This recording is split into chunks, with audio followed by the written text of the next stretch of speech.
You're listening to the Ask Drone U podcast. You ask, we answer your drone questions. Whether you're here to turn your passion into profit or you simply fly for fun. We're a community of learners and teachers who aspire to achieve greatness. We are Drone U. Hey everyone, welcome to a very controversial and a very thought-provoking episode of Ask Drone U. My name is Pablo for today. It's funny, sometimes I can just tell that's where you're going with your introduction of your name. Anyways, just the way your voice kind of changes. I'm Rob, and this is episode 643, and as always, we are glad that you are spending a little bit of time with us. We really do appreciate it. We do appreciate it, and today we're going to have a little conversation about state law versus federal law, why North Carolina could be barking up the wrong tree, but why you should always investigate state laws before you fly in different areas. Today's podcast is brought to you by, we actually have a lot of new sponsors that are just about to hop on board, but today's podcast is brought to you by the friends at our Drone U community. If you need a resource to look up state law by state, that's on the site too. So make sure you check it out, thedroneu.com. It is members only content. If you're not a member, well, why aren't you? Anyway, Rob, play that question. That's right. Nicely said. Hello guys, I found out yesterday that in order for me to fly a drone here in North Carolina commercially, I need to pass another test. So I'm studying for the 107, and then I need to pass the NCDOT UAS knowledge test according to their website, government website. And then I had to apply for a state permit if I want to fly a drone here commercially. I need to get the commercial operator's permit. That's what it says here on the website. And if you're coming from California, do you have to also get all this and pass this test? And do you need to get the state permit to fly drones here? Because I'm planning to also fly a drone for a wedding in Florida 2 months from now. Do I have to find out what are the rules down there first on the state level? I think it's like maybe too much. I don't know. What do you guys think? Vic, thank you very much for the question. And yeah, that's a lot to navigate, Paul, trying to figure out, because there are a lot of drone pilots who are starting businesses. They're having some success. They're going from state to state doing jobs, and the rules can be different everywhere. They can. Now, remember, people can control where you can take off and land from, but there is only one body that controls the airspace. Do you know who that is, Rob? That would be the FAA. That is so correct. In fact, there is a really good paper on this whole issue with North Carolina. North Carolina is they're in their own weird, wacky position right now. In most other states, you are not going to have anywhere near the problems that you would with North Carolina. In fact, if you are a drone operator and you live in North Carolina, you've got to deal with a bunch of stuff that has yet to be challenged in court, but as soon as it would be struck down instantaneously. I mean, it is clear as glass as far as cases go, in my opinion, but we're here to talk about that. So before we go into that, if you're traveling to other states like California or Colorado, you can't fly in state parks there. You have to get a permit. Permits are plausible. In fact, Colorado has actually been really cool about permits. In fact, Vic has gotten many permits in Colorado. California is another bear in its own. Mm-hmm. Typical. Yeah, typical California. Beautiful place, but there's always the but. But North Carolina is in a very unique position because North Carolina states that you're supposed to have a North Carolina drone permit, and they say that you're supposed to have a permit in order to fly there. But there are just an astronomical amount of problems with that. I'm not sure that the state of North Carolina had looked up the supremacy clause before they wrote up that law. That's a big word. I know. I can read it out for you if you want there, Robbo. Supremacy clause. Anyway, the reason I say that North Carolina may have an issue, essentially, if there's a conflict of preemption, so you guys know the preemption clause with the FAA, they have essentially all the rights to control the airspace. No one else does, period. Mm-hmm.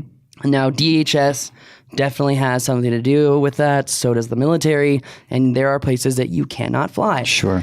But when compliance with both federal and state law is impossible, or when the state acts as an obstacle to what Congress intended, the law can be preempted. So I could not find a case where someone is preempting or someone is challenging the state of North Carolina to say, you do not have the authority to write out drone permits. There is one federal license. There is not a state-by-state license. If that were the case, every state would have a state license, just like a driver's license. But you notice there is no federal driving license. Correct. It's state by state. But in the drone world, there is a federal license to fly throughout the United States because one body controls everything. Right. So that being said, I haven't seen someone challenge the North Carolina government for this. Now, before you guys think that I'm just super anti-North Carolina, which is kind of true, they do have good intentions. They are trying to make a point to educate people. They are trying to make a point to do things, but they're also doing a whole lot of stuff they should not be doing. Such as, you're going to go into that? Well, first of all, in order to have a blanket, you need a permit to fly anywhere. That goes against 14 CFR 107. That's How a so? direct violation of 14, because in 14 CFR 107, it says any commercially licensed pilot can fly in Class G airspace wherever they want, as long as they are yielding to aircraft. I mean, obviously, there are caveats to this. But one thing I really want to say, in fact, let me get to this. So I'm going to link this document to you guys, which I think is really important. Here's the thing. So the FAA has also explicitly addressed the issue in the NPRM by including a certification requirement for operators. As a result, it has clearly stated its intent to regulate this matter with respect to UAS. Since any licensing would appear to be directly related to air safety, it is likely a court would find this type of law to be preempted by federal law. So they're talking about what type of law? They're talking about any state law. So they're saying that if any state or territory passed the state's knowledge test for operating an unmanned aircraft, which supposedly NC does. So here's the thing. If you go to North Carolina and you are a Part 107 holder, can you legally fly in Class G airspace as long as you have private property permission and whatnot? Yes, you can. If you were to get in trouble with the local police, which this has happened, they could arrest you stating that state law says, well, no, you can't do this. Right. That's why you've got to have the Drone Pilot Field Kit, dronepilotfieldkit.com. And maybe even a copy of the supremacy clause and say, well, Mr. Officer, hold on a second. Let's have a conversation before you jump to assumptions or jump to conclusions, and let's discuss the federal law. And let's discuss the supremacy clause. Now let's discuss the commerce clause, which says no state may get in the way of international transport or international commerce, essentially, which they are doing by saying that, well, if you come to North Carolina, you've got to get your own license and you've got to get your own thing and you've got to do this and you got to do that. No. There is 14 CFR 107. It is federal law. The federal law preempts state law. You cannot make state law for something you don't control. Now, could the state control where you take off and land from? Yes, they can, but they cannot control the airspace. Such as state parks and those kinds of. But couldn't they just do some effectively apply that concept to their entire state in terms of controlling where you can take off and land? Is that not effectively what they're doing? Like what Florida did with their state parks, but Florida actually worked with us and they were super cool and like super helpful. And I mean, so I guess the reason that, for example, North Carolina couldn't apply that concept of controlling where you take off and land across, just blanketing their whole state is because there's privately owned land. Yeah, but then you get into the question of, are they, and it's in in this paper, which we'll link here, are they getting in the way not only of commerce, but are they getting in the way, reform your question, sorry. Well, my question is does North Carolina, because what you did say, and I guess I'm playing devil's advocate here, what you did say is that North Carolina has the option of controlling where you take off and land. True. Right? Such as a state park. But federal law... Could they blanket the whole state somehow using that opportunity to do. I'm sure they could, but That makes sense. until it's challenged in court, people will go along with it. But in fact, at the conclusion of this specific paper, which talks about state law versus federal law, it is important to note that while federal preemption of state and local laws is important, there are several other constitutional issues associated with that are important. For example, some believe that certain state laws could violate First Amendment rights of freedom of speech or freedom of the press, particularly with the regard by the UAS by the media. Okay. Others have suggested that the Commerce Clause of the Constitution may preempt certain state laws. The Commerce Clause, which gives Congress the power to regulate commerce with foreign nations and among the several states and with the individual tribes, has been used by courts to strike down state laws that impact other transportation industries. For example, Castle versus Consolidated Freightways, which actually my dad worked on that case for Consolidated Freightways back in the day. So this is really coming full circle for me. The Supreme Court held that an Iowa statute which prohibited the use of a 65-foot double trailer trucks within its borders, but allowed the use of a 55-foot single trailer trucks and 60-foot double trailer trucks impermissibly burdened interstate commerce, as the evidence suggested that the longer trucks were as safe as the shorter trucks. So essentially, here's the thing. If you go to North Carolina, could you have a problem? Yes. Why? People have, and no one has challenged the North Carolina government. In fact, recently, Drone U, North Carolina's government was working with DART drones, and they were trying to create this educational program throughout the state to educate people, which is why I said they had good intentions. The guy that we worked with was very nice, very good. But then I just sat there and thought to myself, why would we give money to someone that's directly violating federal law? Because that's what they're doing. I mean, there is a clear document that says federal preemption with UAS laws and makes it clear as glass.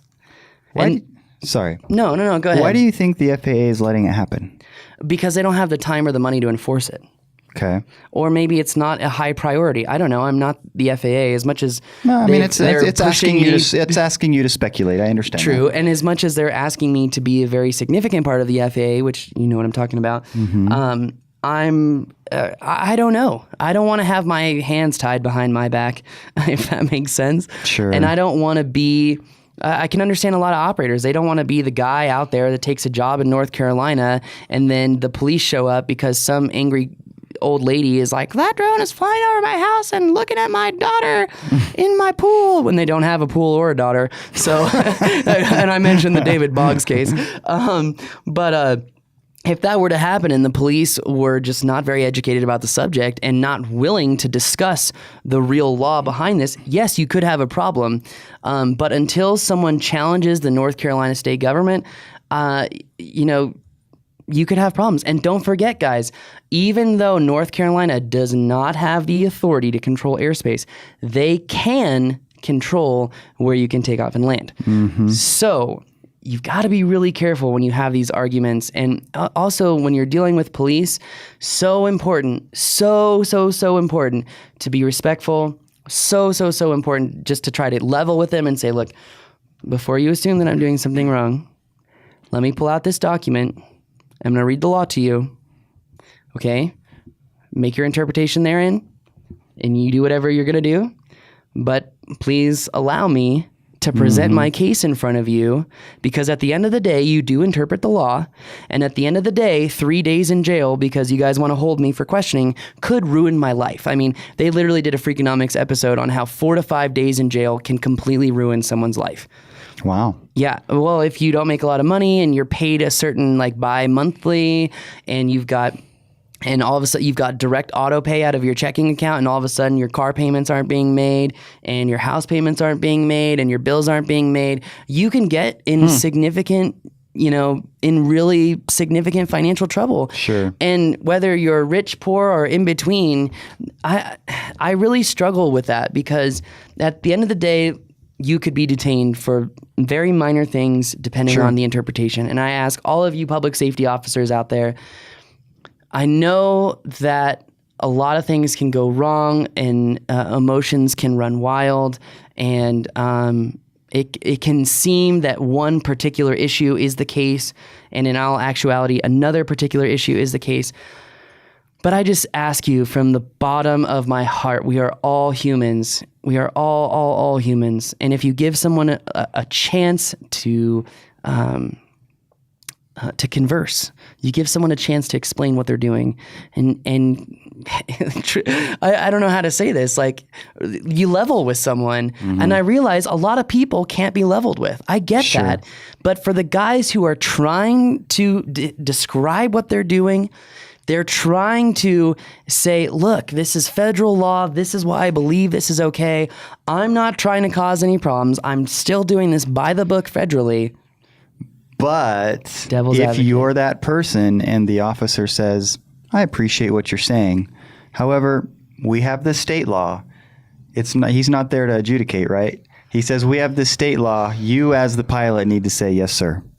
Right. I mean, you can't, like, you're not going to start a fight with I them. will say, yes, sir, but have you read the supremacy clause? Sir, can you go back to your car and Google the supremacy clause? And if he says, young man, I really appreciate the suggestion, but I don't think I'm going to do that right now. You just need to put your drone away and we can talk about this or whatever. If he you told need me to adhere to that. If he told me to pack up and leave, frankly, I would, because I don't, and I understand Right, and I that's- don't want to be the guy that fights this. Of course. Because at the end of the day, I have realized in this country, if you are a whistleblower or you try to go after something, even though it's wrong, like I give the unions, I've got a big target on my back now because of what I've said about the filming unions. And a lot of really messed up stuff has happened because of that. Sure. And I've realized sometimes it's just not worth it, but I also realize that evil only prevails when good men say nothing. So I don't personally want to be the guy that challenges North Carolina. In fact, I will just never fly in North Carolina.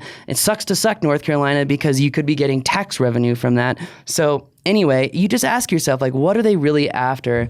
And, you know, it just also makes me think how difficult governing is. I would never, ever, ever, ever be a politician, because if someone, or even a cop, I really feel bad for cops, because if someone thinks that you interpret a certain subject a certain way and you don't, but they believe you do, and they're still willing to cause harm to you because of an ideological belief, that's scary.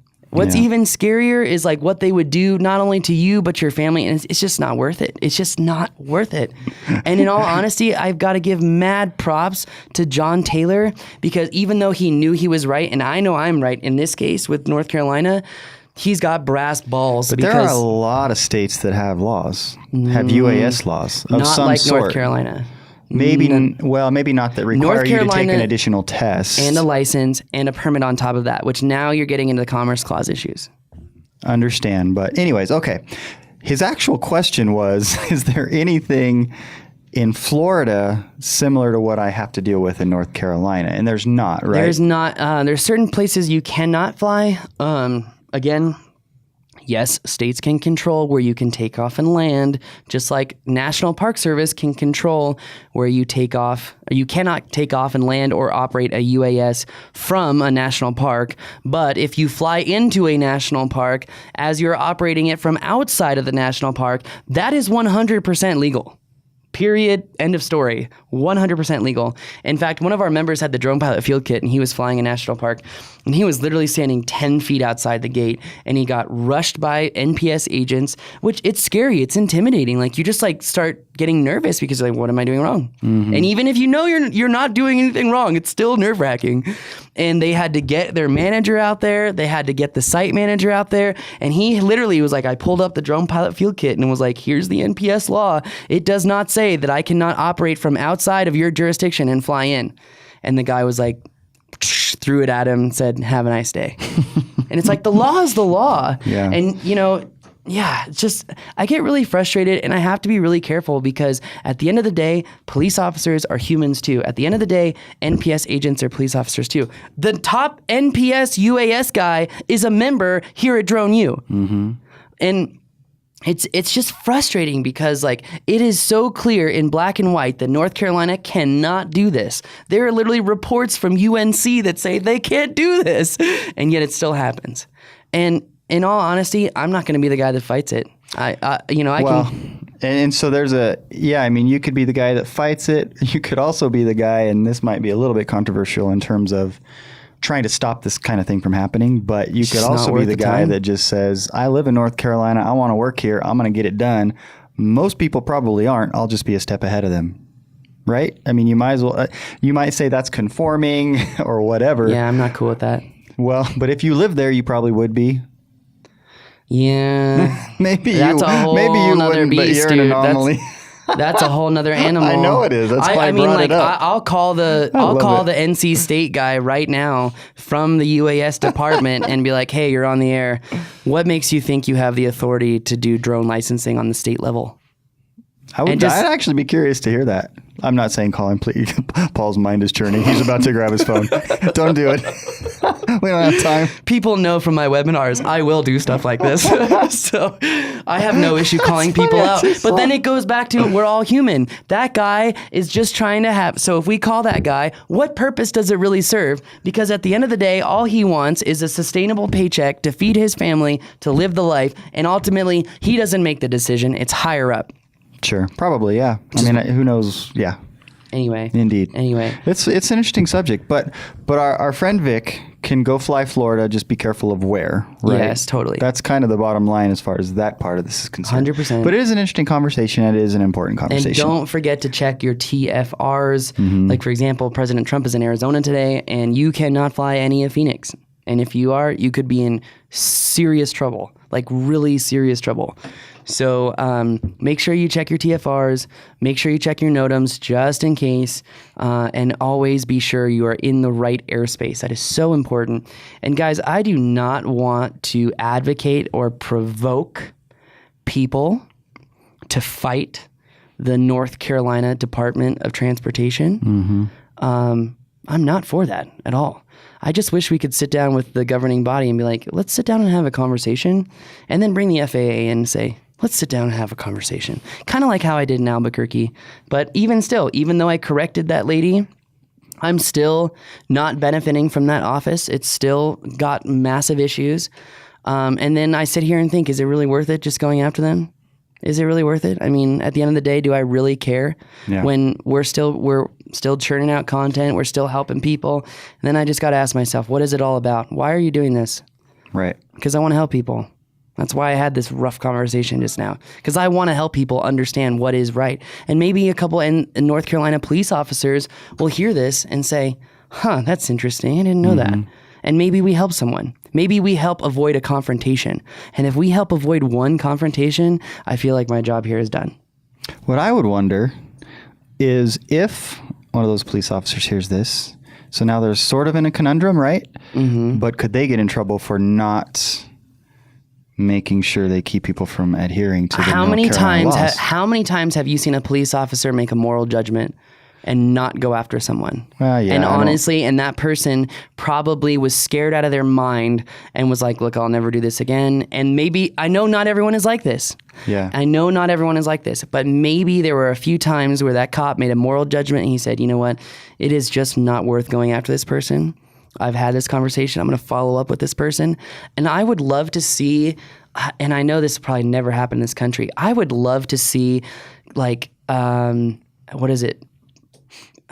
post-police confrontation counseling. Like if a cop decided not to give you a ticket, or if a cop decided not to send you in jail or not to arrest you, that like 7 days later, someone else, like a counselor, followed up with that person and said, like, I'd like to talk about your confrontation, with Officer Dan. I'm going to say Officer Dan because there's actually an Officer Dan here in Albuquerque, but he works for Monster Drift, so he's not a real cop. But anyway, and say, we just wanted to follow up on what happened, and we understand this happened, and we just want to make sure that you're going to live up to your word. Like that could actually have an effect. Maybe not for all people. A lot of cops out there are probably like, this guy does not know what he's talking about. I do not have experience as a police officer. You guys have more balls than I ever will, period, because of what you do and who you protect. And gosh, just, you are awesome. And yeah. Anyway, Anyway, so it's just, again, I really do believe that police are put in the middle. And it's funny because I was pulled over, what was that, 6 weeks ago by an Albuquerque police officer who knew who I was because I've worked for them before. And I was like, you still gonna give me this ticket because I've helped you. We're pals, I've right? helped you guys out a whole lot. And he's like, see this thing right here, pointing to his body camera, and he's like, the public is watching. Wow. And that was deep. That I really thought really hard about that. Yeah. Because what if someone says, well, you let him off, why won't you let me off? Sure, yeah, or just I'm sure I don't know. Maybe that footage gets viewed and they get graded on it. I don't know what those kinds of issues are that they deal with, but that's Can you interesting. That's a imagine whole that? new element to being a police officer. We don't have time for that. I know. Ain't nobody But got time anyway, for that. I just want to say, first of all, thank you to all police officers out there. Indeed. You guys do a service You guys that rock.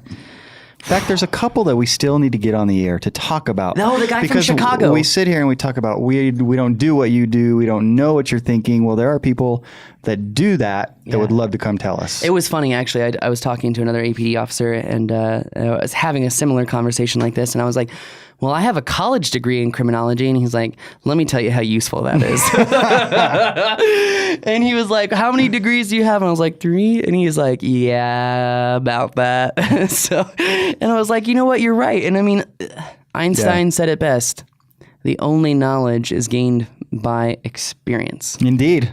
Anyway, we're going to end on that bombshell. If you have something to say, if you want to respond to this, if you're a North Carolina police officer, I would love to hear from you. Not to arrest me, but I would love to hear. I would love to hear your opinion on this. You're gonna have to come all the way to Wyoming to arrest him. Yeah, Wyoming. Anyway, guys, that is going to do it for us today. I really do want to hear your thoughts on this one. Don't be afraid to chime in to the support desk, support@thedroneu, or in the Facebook community if you are a member, which you should be, because there's a whole lot more information that can help you lower your learning curve. What will happen with North Carolina? I think it's just a matter of time to see if someone challenges it or not. They are the only state to have that issue, and it makes you wonder if it's politically charged. Here's why I say that. Uh-oh. I got conspiracy theories here. Ready? This is a conspiracy theory. So North Carolina has a lot of pig farms, and PETA likes to fly drones. PETA likes to fly drones over pig farms. What if they were trying to kill the flying over pig farms for political reasons and they wanted to stop getting press? Thus, they made this, you have to get a permit from the government every single time you fly rule. And they won't give them one? I don't know. I'm not saying, Stay but I'm tuned. saying, Bob. Investigative report. Not coming. Not coming, because I'm not going to North Carolina. So maybe Trace from Quad Talk Podcast can call in and There tell you us go. what he thinks. Seriously. Anyway, guys, that's going to do it for us today. My name is Paul. I'm Rob. This is Ask Drone U. And yes, Trace, please let me know what you think about this.